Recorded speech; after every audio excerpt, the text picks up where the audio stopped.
नाना श्लेष विचक्षणा भवन्ति कस्यचित् पुण्यैः मुखे वाचो। अत्यंत ये स्त्रियों, घर की स्त्री और मुख में वाणी, दोनों बहुत पुण्यशाली व्यक्ति को ही प्राप्त होते हैं। कैसे? कस्यचित् पुण्यैः मुखे, किसी बहुत पुण्यशाली व्यक्ति के मुख में वाचः भवन्ति, वाणी होती है, और कस्यचित् पुण्यैः, किसी बहुत पुण्यशाली व्यक्ति के गृहे स्त्रियः, घर में स्त्रियां होती हैं। और वो कैसी होती हैं? पहले वाणी के अर्थ में समझ लीजिए।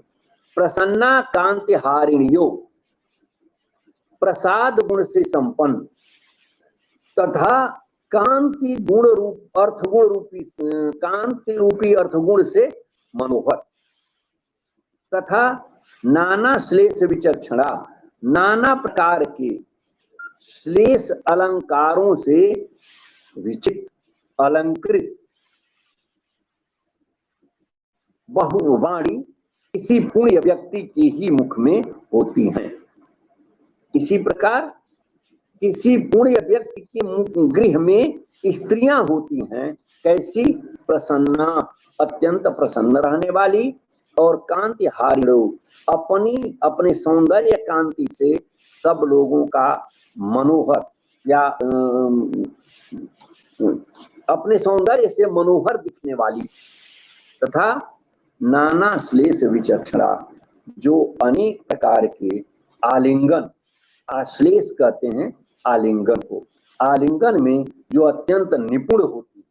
और वो आलिंगन 12 प्रकार के बताए गए हैं, जिसमें भिन्न भिन्न हैं।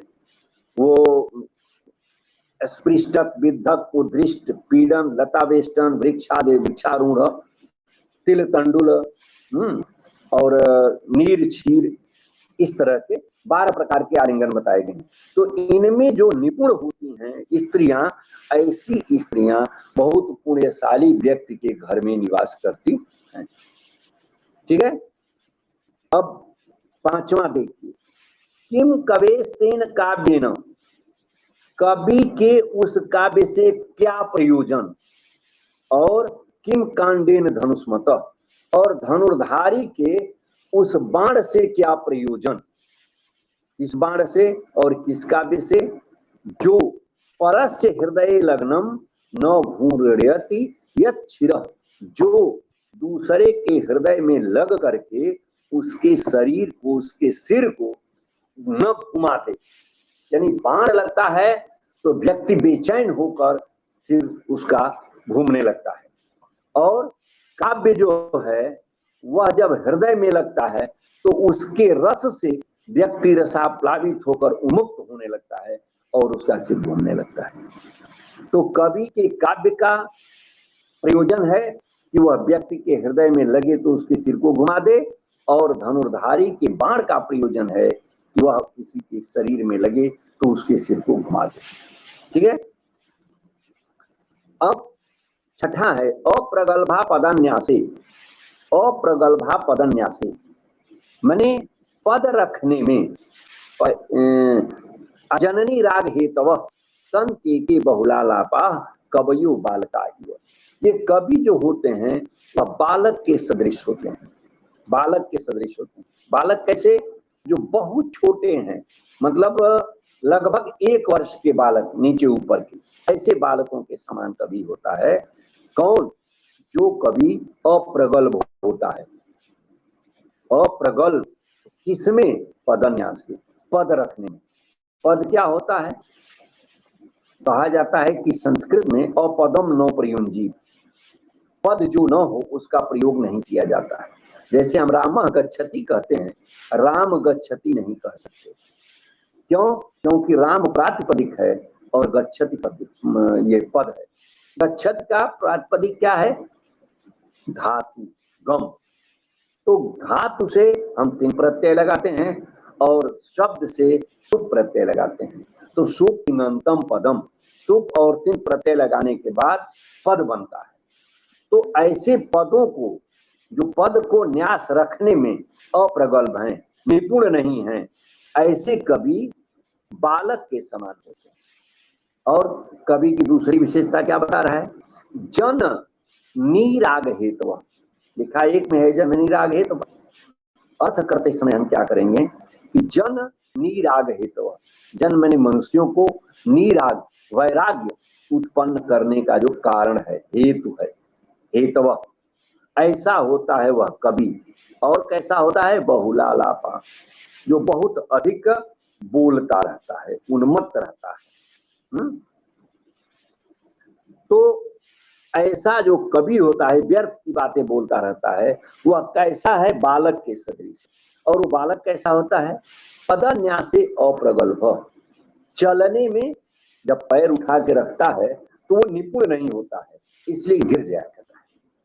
1 साल से कम का बच्चा जब चलता है, माँ उसे उठाती है, बेटा चलो चलो चलो बुलाती है, वो चलता है गिर जाता है, चलता है गिर जाता है। लेकिन उस समय स्थिति उसकी क्या होती है कि वह जननी राग हेतवा होता है, वह अपनी माता के अनुराग का कारण होता है। वह अपनी माता में जननी राग अनुराग हेतवा हेतु होता है, कारण होता है। तथा बहुला लाप, या तो वो तोतला बोलता है या अत्यधिक लाट बकती है उसके मुख से, ऐसा होता है वो बालक। बहुला लाप हुआ बालक होता है। तो जो कवि होता है पद रखने में निपुण नहीं होता है और लोगों में वैराग्य उत्पन्न कर देने वाला होता है तथा व्यर्थ की बातें बोलता है, वह कवि उस बालक के समान है जो पैर रखने में अक्षम होता है तथा अपनी माता के प्रेम को बढ़ाने वाला होता है और बहुत से लाल टपकाने वाला या तोतली भाषा में बोलने वाला होता है। ठीक है।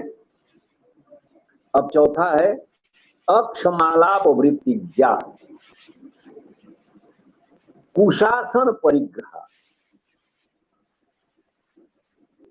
ब्राह्मीव दौर्जनी संसद। वो गोष्ठी जो होती है, दुर्जन की जो गोष्ठी होती है, वह ब्राह्मीव होती है, ब्राह्मण की गोष्ठी के सदृश होती है। कैसे? पहले दुष्ट की गोष्ठी देख लो। अक्षमा लाप वृत्ति ज्ञा, जो बोलने में आलाप वृत्ति बोलने की जो वृत्ति होती है उसकी जानने में जो अक्षम होता है, तथा कुशासन परिग्रह होता है, दुष्टों के शासन से घिरी हुई वो संसद होती है। कौन? दौर्जनी संसद। दौर्जनी संसद जो होती है, दुष्टों की संसद जो होती है, वह दुष्ट के शासन कुशासन से घिरी हुई होती है। तथा समेखला, वह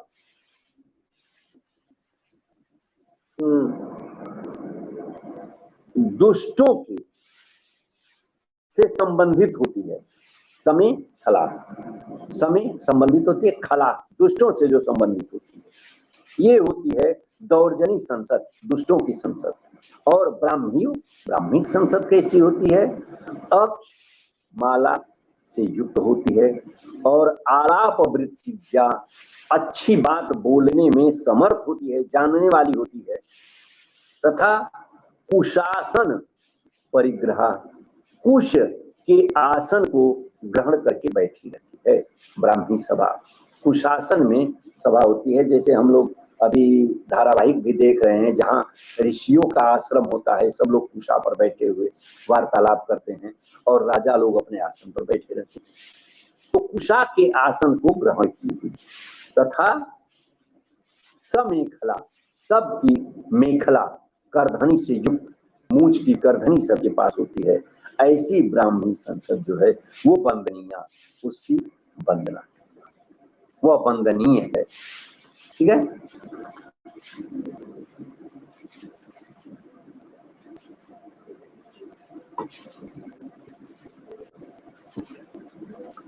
ये रोहणम सूक्त रत्नानाम वृंदम वंदे विपश्चिताम यन मध्य पथतो नीच ताचोप्युच्चैर मणीयते।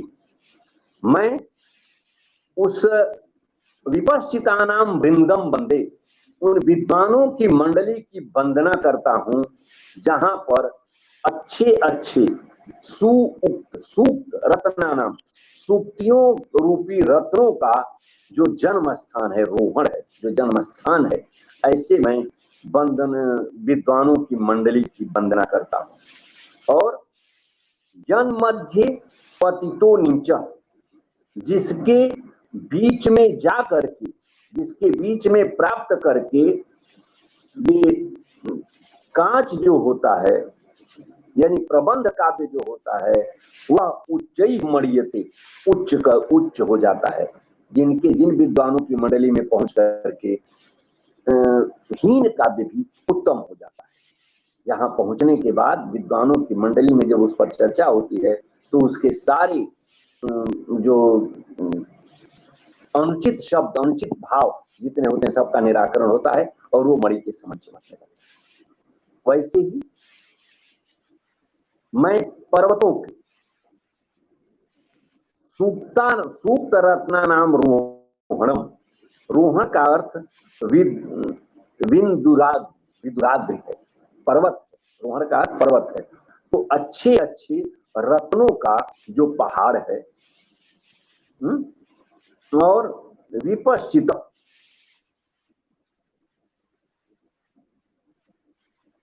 वहां मैं उनकी भी, उनके समूह की वंदना करता हूं। जो जन मध्य, जिन पर्वतों के मध्य में पहुंच करके नीचा कांचो, जो निम्न स्तर का कांच होता है, शीशा होता है, वह भी उच्च मणियते, वह भी उच्च मणि के समान चमकने लगता है। यहाँ पहुंच करके वह उच्च मणि के समान चमकने लगता है। ऐसे मैं पर्वत की वंदना करता हूं। ठीक है, यहाँ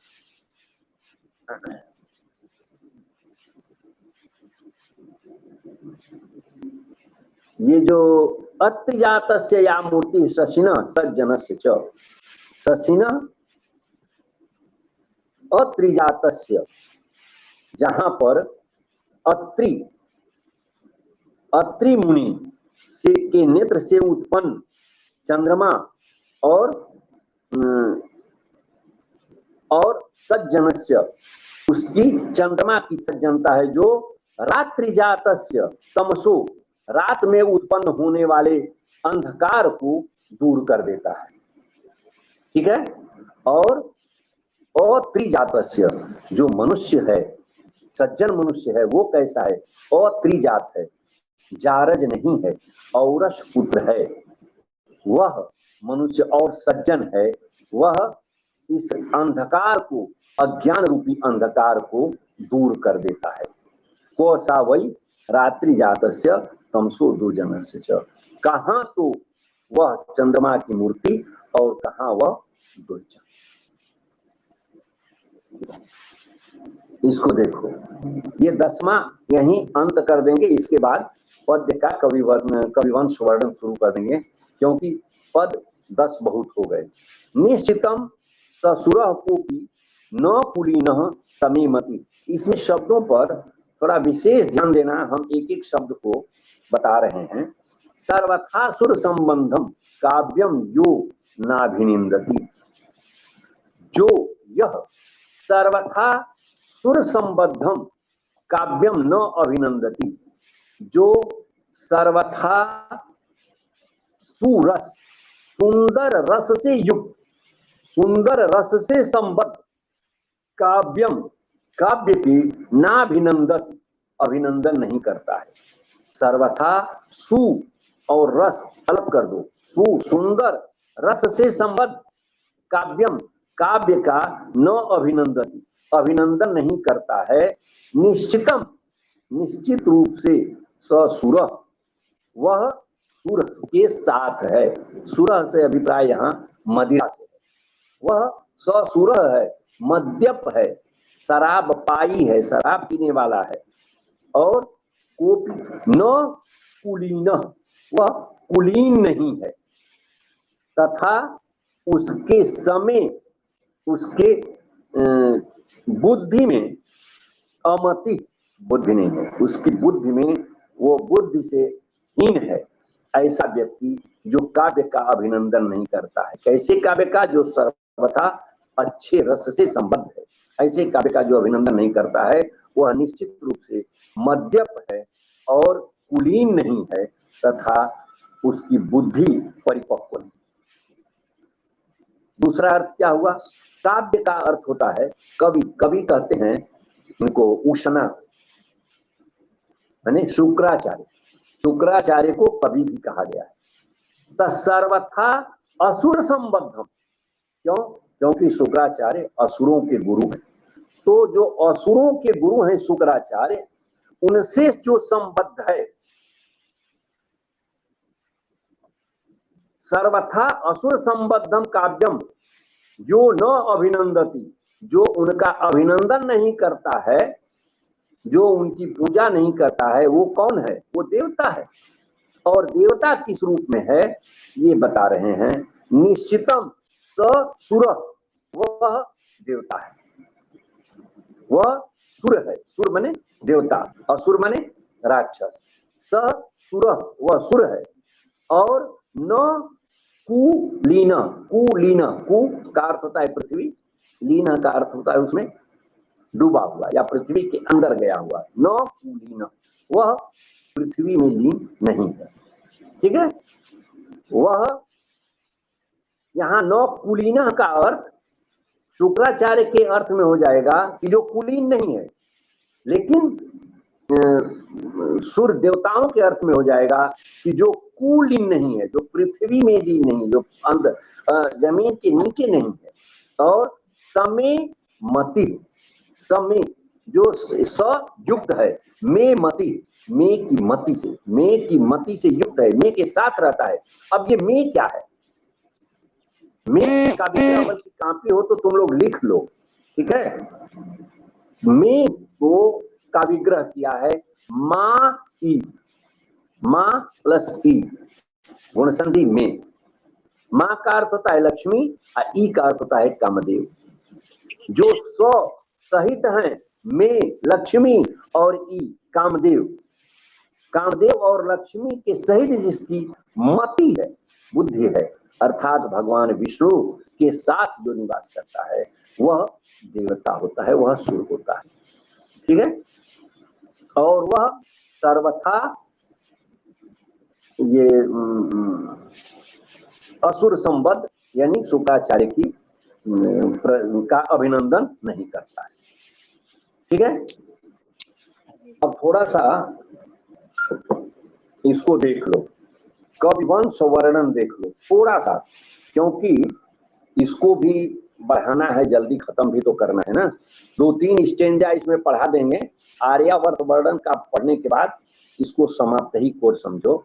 अस्ति समस्त मुनि मनुज वृंद वृंदारक वंदनीय पादारविंदस्य भगवतो विधेर विश्वव्यापी व्यापार वश्यावतीर्णस्य संसार चक्रे क्रतुक्रिया कांड सौंडस्य सांडिल्य नामनो महर्षेर वंशः।